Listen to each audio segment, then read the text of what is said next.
Hi everyone, it's Shea. Welcome to or back to my channel. In today's video, I will share with all of you how I've been staying really productive in 2021 so far. I'll be sharing some habits I've started doing to make my days more productive, to help encourage long-term productivity so that way you can avoid things like burnout. And most of the tips that I'm going to share are actually pretty simple, but I think it's important to have a healthy routine and healthy habits each day, and that can really help you be more productive throughout the whole year. So let's just jump right in. First off, I believe that a very productive day starts with a very productive morning.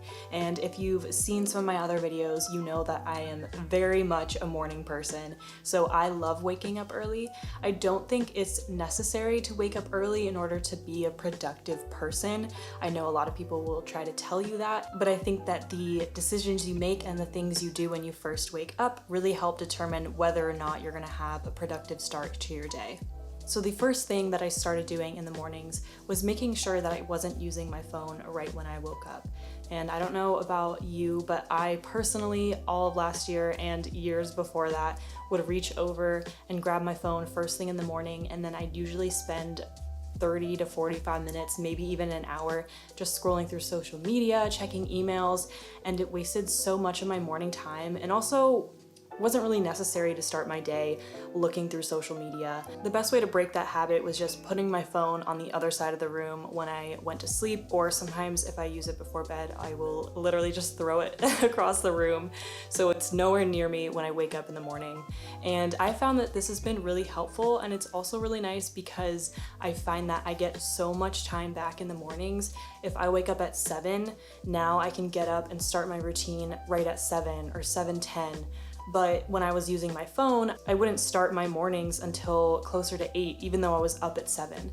So I just feel like I have so much more time now, and I feel way more refreshed doing this instead of just staring at a screen right when I wake up. And as a quick side note, since most of us are staying in our PJs for most of the day now that we are working from home or staying at home, I'm so lucky that the brand Cozy Earth reached out to me to send me these adorable PJs. They were actually made from bamboo, and they were super lightweight, which I love because I hate being hot when I sleep. But I have seriously been looking for a PJ set like this for so long. Cute, like gray with the white trim. They have different colors too, like black, gray, and white. So I was so happy when they reached out. They sent me a pair of them, and seriously, they are the best PJs I've ever had. Super comfy, lightweight, also stretchy. If you are looking for a set, I have a coupon code for you. It is DAYWITHSHAY40, and you can also click on the link that I will link down below in the description to get 40% off your purchase at Cozy Earth.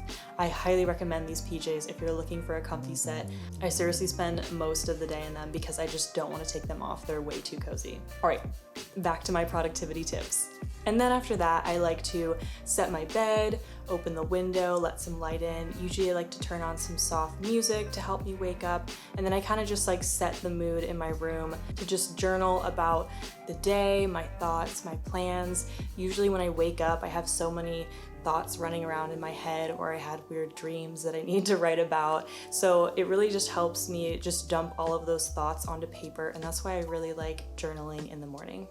And then I know a lot of people really enjoy reading or meditating, and that's another option as well. Sometimes I'll read some of my Italian book, sometimes I'll do a meditation in the morning as well, but nowadays I find that I usually do want to jump right into work. But like I said, you know, if that doesn't work for you, you can read a little bit more or meditate, or just have a little bit of time before you jump into work and start your day. And then usually I like to make a little bit of coffee, and then I sit down, and what I like to do is open up YouTube, and I go to my YouTube comments to see what comments you all have left for me on my videos. I like to take a little bit of time every morning to respond to you guys. I do try to respond to most all of my comments just so I could stay connected and engage with you, and I know you usually have a lot of questions about language learning or some of the content that I post, so I really enjoy connecting with you, and I think taking a little bit of time every morning to do this actually makes it a lot more manageable, and I can keep up with everything you guys are saying.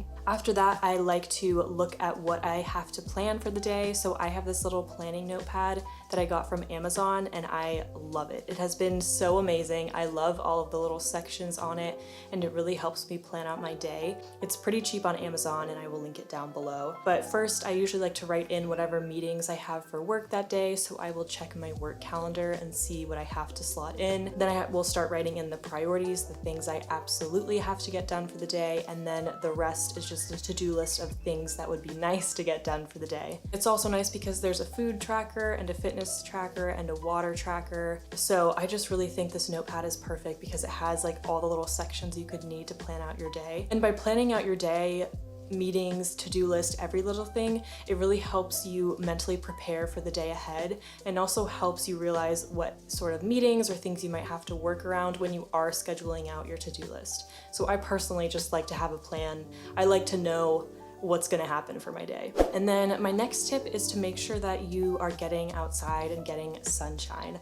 I feel like too many people are just busy at work inside and not realizing that even just like 15 to 20 minutes of sunshine can drastically improve your mood and is actually really, really good for you and your health. It's a great source of vitamin D, and it also helps keep your body's internal rhythm running smoothly, so that means better sleep. It's actually really good to go out and get some sunlight exposure earlier on in the day because it helps like your body's rhythm, and so it helps keep your internal clock correct, and that way it's easier to sleep at night, you know, when it is nighttime. If you struggle with sleeping, that's a good tip. Also, just getting your blood flowing, getting outside, moving a little bit. It helps me when I'm kind of in a creative slump or I'm just like really annoyed with work. I just need to get out. Sometimes I realize when I'm staring at a screen all day, I just want to go out and take a quick 20-minute walk. And you know, if you have like 15 to 20 minutes just to scroll on social media, you definitely have time to go out and take a walk and get some sunshine. Another habit I've been doing is reading more. And I know I feel like a lot of people usually suggest this, but I really have found it to be super helpful and also just a very nice escape from, you know, whatever you have going on. If you watched my earlier video, my 2021 plan with me video, you know that one of my goals was to read at least one book a month. I think I should boost that up to 2 or 3 because I am already almost done with my second one in January. The first book that I read was Little Fires Everywhere, and if you haven't heard of this, it's an amazing book. It is also a show on Hulu, and I personally loved this book. Very well written. The story is amazing. So many plot twists and like so many themes that are very interesting to analyze within this book. And also, like I said, it's a show, so right now I'm watching it on Hulu, which is kind of fun to read something and then watch it.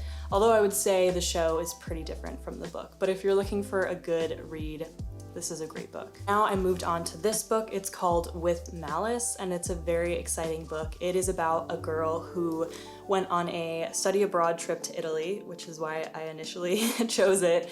But anyways, she gets in this really terrible accident where she cannot actually remember the last 6 weeks of her life. So she can't remember anything that happened in Italy, but something really crazy happened within that accident. So she's trying to figure it all out.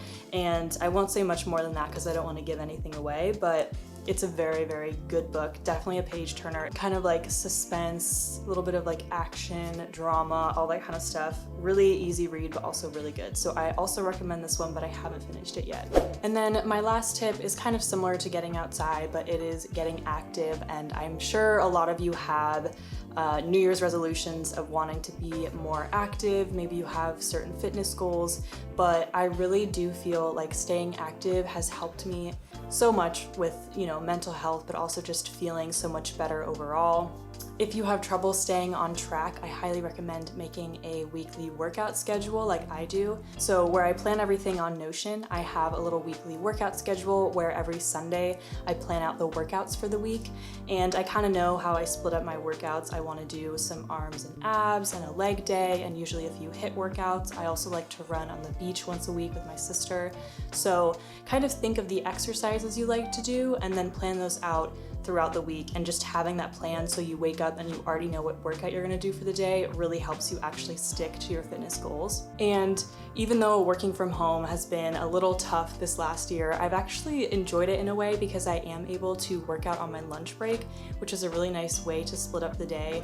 And also, you know, if you do want to go for a run outside, it's a perfect way to get your daily sunshine, like I mentioned. So making your workout in the middle of the day is usually really nice because it's a nice way to break up your day, but also just good to kind of help you get over that like afternoon slump if you find that your energy levels really go down in the afternoon. And that way, usually once I work out midday, I'm remotivated to finish up those last few hours of work, and then you can just relax after work and you don't have to do a whole workout at like 6 p.m. So those are just some quick tips for you. I know, like I said, they're pretty basic stuff, but just having routines like this and healthy habits really help create long-term productivity. And as always, definitely make sure you take time to have those self-care moments and listen to your body. If you're really not feeling it, I have had one day so far in 2021 where I basically was in bed all day because I just wasn't feeling good, and I wasn't gonna force myself to try to get through anything because I just knew that it wasn't gonna happen. Make sure you're still taking breaks, because even if you're on a roll, you definitely don't want to burn out. That happened to me, and sometimes if you take too much on, it can be exciting at first, but then definitely you burn out pretty quickly. Just make small changes that will be easy to stick with throughout the year, and I hope that you all have a healthy, happy, and productive 2021. Let me know if you like these productivity style videos, and I can definitely make some more. But in the meantime, I will see you all again very soon. Bye!